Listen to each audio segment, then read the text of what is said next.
ನಮಸ್ಕಾರ.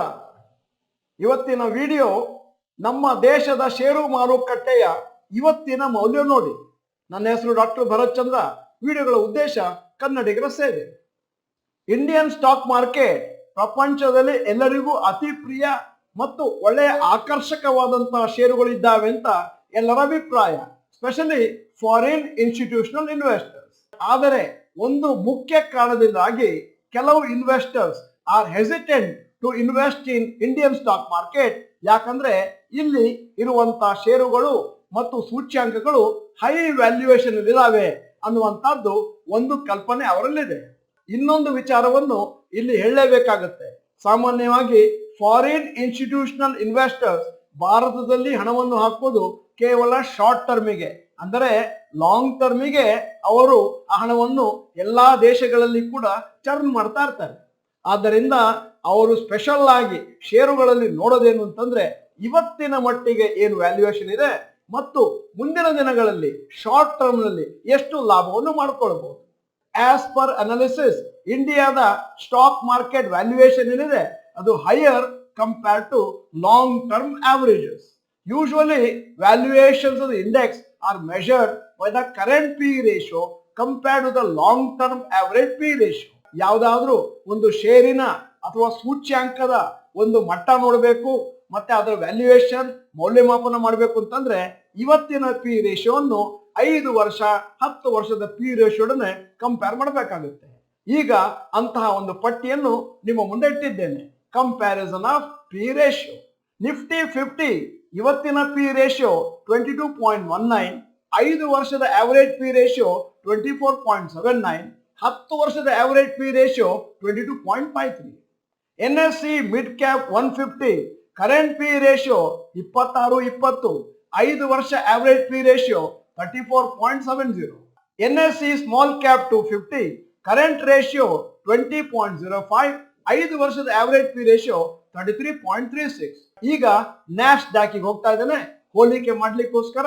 Current P ratio 35.04, 5 year average P ratio 35.90, 10 year average P ratio 35.88. ಈಗ S&P 500 current P ratio 19.80, 5 ವರ್ಷದ average P ratio 21.95, 10 ವರ್ಷದ average P ratio 20.32. ಈಗ ಡೋ Jones current P ratio 19.07, 5 year average P ratio 19.21, 10 ವರ್ಷದ average P ratio 17.85.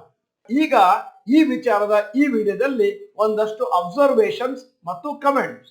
ಮೊದಲನೇದು, ನೀವು ನೋಡಿದ ಹಾಗೆ currently Nifty 50 index P ratio is slightly lower than 5 year average, almost the same as the 10 year average. ಅಂದರೆ ಭಾರತದ stock market cheap ಆಗಿಲ್ಲ, ಇನ್ನೂ ಸ್ವಲ್ಪ ಕಾಸ್ಟ್ಲಿನೇ ಅಂತ ಕಾಣಿಸ್ತಾ ಇದೆ ಬಹಳ ಜನ ಇನ್ವೆಸ್ಟರ್ಸ್ ಗೆ, ಸ್ಪೆಷಲಿ FIIಗಳಿಗೆ. ಎರಡನೇ ಅಬ್ಸರ್ವೇಷನ್, ಸಮ್ ಟೈಮ್ಸ್ ಆವಾಗ ಇವಾಗ ಮಾರುಕಟ್ಟೆ ಸಿಗ್ನಿಫಿಕೆಂಟ್ ಆಗಿ ಕೆಳಗೆ ಬಿದ್ದಾಗ ವ್ಯಾಲ್ಯೂಯೇಷನ್ ಪಿ ರೇಷಿಯೋ ಇನ್ನೊಂದಷ್ಟು ಚೀಪ್ ಆಗುತ್ತೆ, ಆವಾಗ ಅಟ್ರಾಕ್ಟಿವ್ ಆಗುತ್ತೆ ಇನ್ಸ್ಟಿಟ್ಯೂಷನಲ್ ಇನ್ವೆಸ್ಟರ್ಸ್ ಗೆ. ಈಗ ಮೂರನೇ observation, on the other hand mid cap and small indices valuations are significantly lower than the 5 year average P ratio.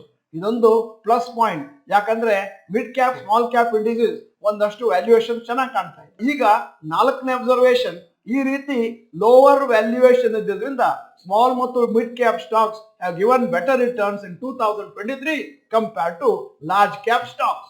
ಐದನೇ ಅಬ್ಸರ್ವೇಷನ್, ಈ ಕರೆಂಟ್ ವ್ಯಾಲ್ಯೂಯೇಷನ್ ಅಲ್ಲಿ ಅಮೆರಿಕದ ಇಂಡಿಸಸ್ ಕೂಡ Nasdaq, SP 500, Dow Jones also ಒಂದು ತರ ಲೆವೆಲ್ ಅಲ್ಲಿ ಇದೆ, 5 ವರ್ಷ 10 ವರ್ಷ ಇವತ್ತಿನ ಆವರೇಜ್ ಪಿ ರೇಷಿಯೋ. ಈಗ ಆರನೇ ಅಬ್ಸರ್ವೇಷನ್, ಆದ್ದರಿಂದ ಸದ್ಯದ ಮಟ್ಟಿಗೆ valuations of the stock market high ಅಂತಾನು ಹೇಳಲಿಕ್ಕೆ ಬರೋದಿಲ್ಲ, ಲೋ ಅಂತಾನು ಹೇಳಲಿಕ್ಕೆ ಬರೋದಿಲ್ಲ. ಈಗ ಏಳನೆಯ ಮತ್ತು ಕೊನೆಯ ಅಬ್ಸರ್ವೇಷನ್, ಮುಂದಿನ ದಿನಗಳಲ್ಲಿ ಮಾರುಕಟ್ಟೆ ಏನಾದ್ರು ಇನ್ನೊಂದಷ್ಟು ಕರೆಕ್ಷನ್ ಆಯಿತು ಅಂತಂದ್ರೆ ಆಗ ವ್ಯಾಲ್ಯೂಯೇಷನ್ಸ್ ಒಂದಷ್ಟು ಚೀಪ್ ಆಗಿ ಕಾಣಿಸುತ್ತೆ, ಆವಾಗ FIIಗಳು ದೊಡ್ಡ ಮಟ್ಟಿನಲ್ಲಿ ಹಣವನ್ನು ಹಾಕ್ಲಿಕ್ಕೆ ಪ್ರಾರಂಭ ಮಾಡ್ತಾರೆ. ಇವತ್ತು 6 ಗಂಟೆಗೆ ನಮ್ಮ ಇನ್ನೊಂದು ಚಾನೆಲ್ ಡಾಕ್ಟರ್ ಭರತ್ ಚಂದ್ರ ರೋಹನ್ ಚಂದ್ರ ಚಾನೆಲ್ ಅಲ್ಲಿ ಒಂದು ವಿಶೇಷವಾದ ವಿಡಿಯೋ ಮಾಡಿದ್ದೇವೆ. ಬ್ಯಾಂಕ್ ಲಾಕರ್ಗಳಿಗೆ ಹೊಸ ನಿಯಮಗಳು, ಹಿಂದೆ ನಿಮ್ಮ ಬ್ಯಾಂಕ್ ಅನ್ನು ಸಂಪರ್ಕಿಸಿ. ಚಾನಲ್ ಲಿಂಕು ಡಿಸ್ಕ್ರಿಪ್ಷನ್ ಬಾಕ್ಸ್ ನಲ್ಲಿ ಸಿಗುತ್ತೆ. ಈ ವಿಡಿಯೋದ ಕೊನೆಯಲ್ಲಿ ನಮ್ಮ ಸಮೀಕ್ಷೆಗಾಗಿ ಒಂದು ಪ್ರಶ್ನೆ ಕೇಳ್ತಾ ಇದ್ದೇನೆ. ಓಲಾ ಎಲೆಕ್ಟ್ರಿಕ್ ಅವರು ಒಂದು IPO ರೆಡಿ ಮಾಡ್ತಾ ಇದ್ದಾರೆ 2024ರಲ್ಲಿ. ಹಾಗೇನಾದ್ರೂ ಆ IPO ಬಂದ್ರೆ ಅದಕ್ಕೆ ಹಣವನ್ನು ಹಾಕ್ಲಿಕ್ಕೆ ನಿಮಗೆ ಆಸಕ್ತಿ ಇದೆಯೇ? ಎಸ್ ಅಥವಾ ನೋ ಅಂತ ಟೈಪ್ ಮಾಡಿ. ನೀವು ಡಾಕ್ಟರ್ ಭರತ್ ಚಂದ್ರ ಚಾನಲ್ ಮೆಂಬರ್ ಅಲ್ಲ ಅಂತಂದ್ರೆ ಇದೀಗ ಸಮಯ. ಸಬ್ಸ್ಕ್ರಿಪ್ಷನ್ ಬಟನ್, ಬೆಲ್ ಐಕಾನ್ ಒತ್ತಿ. ವಿಡಿಯೋ ಚೆನ್ನಾಗಿದ್ರೆ ಲೈಕ್ ಬಟನ್ ಒತ್ತುವುದನ್ನು ಮರಿಬೇಡಿ. ವಿಡಿಯೋನ ಎಲ್ಲಾ ಕನ್ನಡಿಗರಿಗೂ ಫಾರ್ವರ್ಡ್ ಮಾಡಿ. ವಿಡಿಯೋನ ಸಂಪೂರ್ಣವಾಗಿ ನೋಡಿದ್ದಕ್ಕೆ ಧನ್ಯವಾದಗಳು. ನಮಸ್ಕಾರ.